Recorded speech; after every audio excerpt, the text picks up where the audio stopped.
You're looking at new video. Water gushing from a downtown street, flooding several businesses and forcing many to close on a busy Friday night. And this was the scene just before noon at the intersection of F Street and First Avenue. 10 News reporter Candace Crone is joining us. And Candace, this all started when a construction crew accidentally ruptured that line. That's right, Aitika, and right now crews are working to fix that broken water main. You can see First Avenue is still shut down, and several construction workers are down in that hole trying to repair the concrete pipe. Now, there is still lots of dirt all over the street after the broken main created a muddy mess.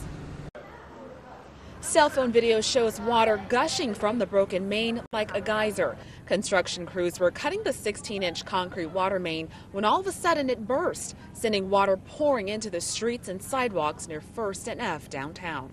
Like the huge waves that were coming out, and then just the streets were flooding and people were rushing by. Water flooded the basement of Athens Market Taverna. We had just mopped the floors and cleaned up to be ready to open up, and all this dirty water is coming in. So I screamed to the guys in the kitchen. Owner Mary Pappas was supposed to have a banquet at her restaurant Friday, but the broken main ruined those plans. Did water come here? Currently, some of it is wet. From next door it came in. Instead, she spent most of the day surveying the damage. Because the water in here was about this high.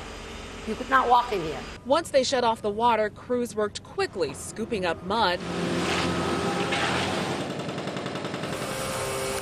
and spraying down the street. A spokesperson for the construction company told 10 News the city's concrete main is old and failed on them as they cut it.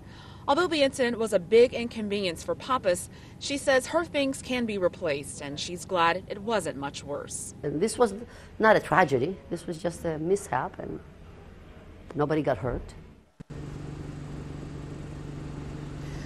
A few businesses are still without water, but I'm told that it should be back on and First Avenue reopened by 7 o'clock. Now, coming up new at 7, how employees of this restaurant tried to save it by using brooms. We are live downtown. Candace Crone, 10 News.